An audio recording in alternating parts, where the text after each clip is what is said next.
Hey guys, it's Danielle with Danielle Gets It Done, and today I'm going to be sharing how our son with ADHD has been doing with the arrival of a new baby in our house. Gonna love you, honey, on and on and on.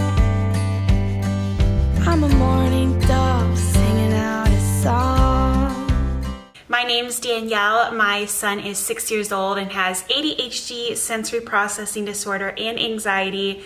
I make a lot of videos on these topics, so if you are new and are interested, I'd love for you to hit that subscribe button and check out the playlist in my description box for more like videos. The last ADHD update I did was actually a really positive update. I will link that above and below, but things were going super well with James, both at home and at school. We were seeing just fewer and fewer issues, having less meltdowns, having less calls from schools, just really good. We had 2 great conferences with his teachers recently.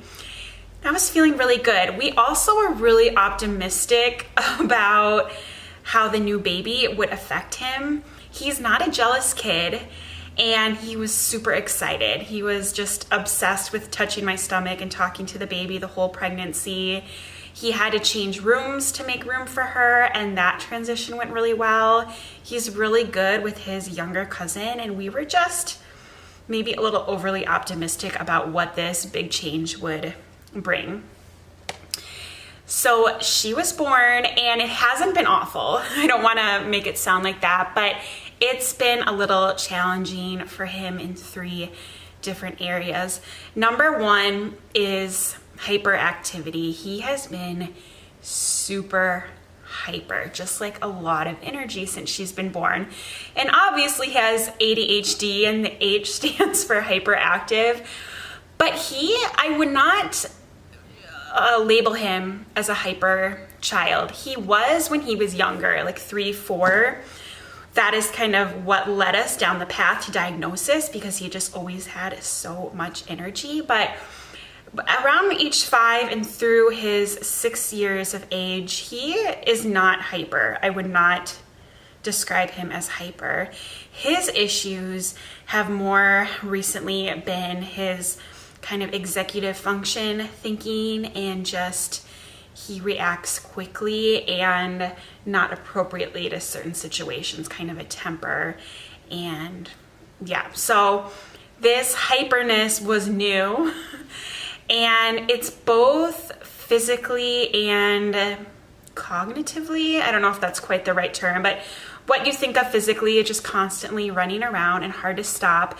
But also, like with conversations with me, he kind of just goes from one topic to another without it being fluid. And he'll ask me a question and kind of interrupt my answer and go to the next topic. I hope that makes sense. Just very hyper.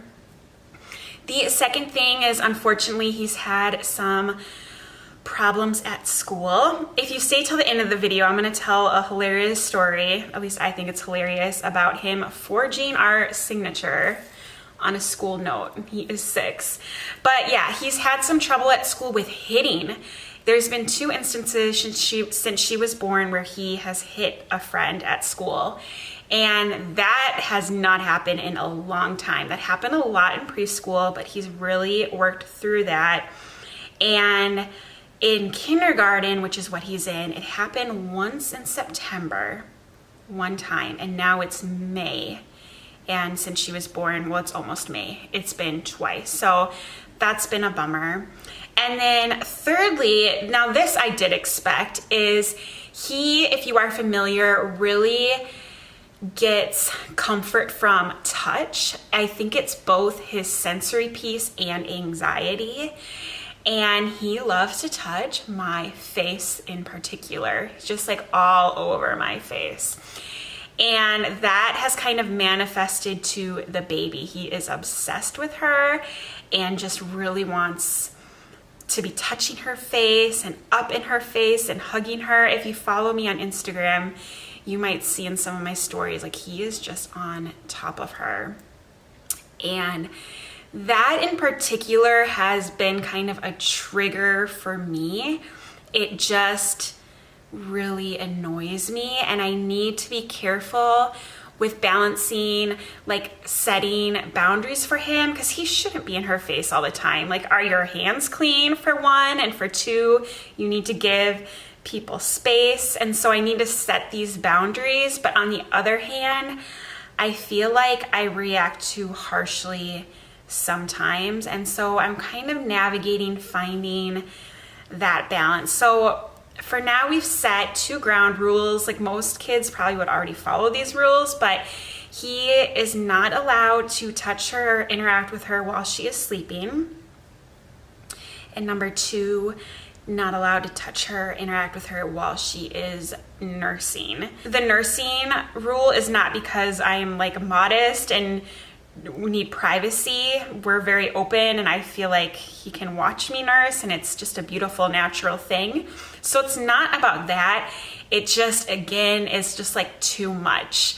I am a person who needs personal space. So I have a newborn that I'm nursing. She's connected to me like multiple times a day. Even if I'm not nursing her, I'm always holding her.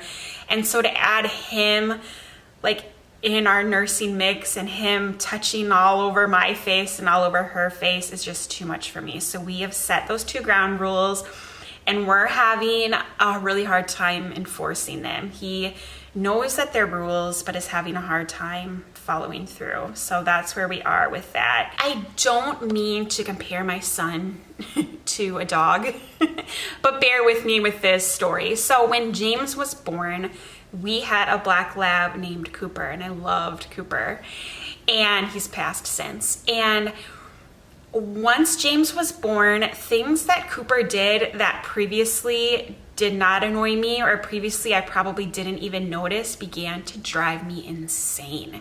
And every little thing he did would trigger me and set me off. And I was not that nice to Cooper after James was born, something I feel really guilty about, especially because he's gone now. And I'm worried, feeling guilty, anxious that that same thing is happening sometimes, where now things that James does that previously didn't bother me or I didn't notice, like, are triggering me, and I'm overreacting to some of his behaviors, if that makes sense. So I'm trying really hard to find, again, this balance of setting boundaries and setting up tools to help him to succeed, and then also extending grace to myself, because I mean, I have an 8-week-old baby and she has colic, and I have a son with ADHD, and it's a little crazy sometimes, and I'm trying really hard to keep it together and to react peacefully, but sometimes I snap and sometimes I yell, and I don't want that to be okay for the future, but I also need to extend myself grace and to say, like, next time maybe we can do better. Something that has really been helping me during this time is meditation. It's something that I've been doing really regularly for probably over a year now, maybe even 2 years. But during this difficult time with James, I'm adding in kind of like a specific meditation and visualization on how I can interact with him.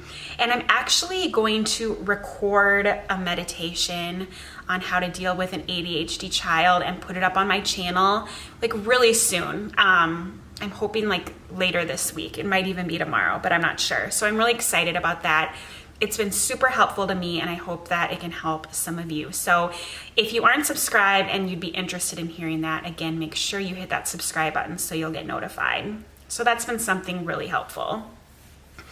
All in all, it's not that bad, but it has been a little bit challenging, and that's just how it is. You know, last update was really positive. This update's a little more middle of the road, mediocre, and we will go through more highs and more lows, and it's just a great, amazing journey in which we are figuring it out. And I am also at the same time learning a lot about myself and working on myself so that I can be the best mother to my kids. the story. So he came home from school one day, and in his backpack is a folder with communication. So any artwork that he'll bring home or any notes from the teacher is in this folder. And usually I am the one to take the folder apart. But on this day, he kind of handed me everything in the folder. And then he brought me a piece of paper and a pen, and he said, "Mom, can you write down your full name and Dad's full name?" Part of me was like, this is a little fishy, but I just said, like, that's so sweet. You want to learn how to write our names. Do you want to learn baby Norma's name too? And he was like, yeah, that's okay. So I wrote down our names and kind of didn't think more of it. The next morning, Phil was going through that folder before we walked him to the bus stop, and in it was a note from the teacher about an incident that had happened with a substitute. I think that wasn't a hitting one. He was just really hyper. And they asked for a parental signature to know that we saw the note. And on that line, he writes Philip, our last name, in 6-year-old handwriting, with the circle eyes, eye dots above the eyes. Like, it was just, I thought, hilarious. And I laughed so hard. We took a picture. We'll save it forever. And I just said, Phil, like, you got to take this. I cannot even speak to him about this because I will lose it laughing. I thought I was going to wet myself. It was so funny. So even though that's something like he should not have done, it was kind of comic relief. And gosh, I just love that kid. You have to be a little creative to think of that. So again, not the best behavior, but A for creativity, A for effort. So that is my update. Again, make sure you look out for that meditation I am going to be releasing shortly. I hope you all have a wonderful day, and whatever your plans are, I hope you get them done. Bye, guys. Ooh.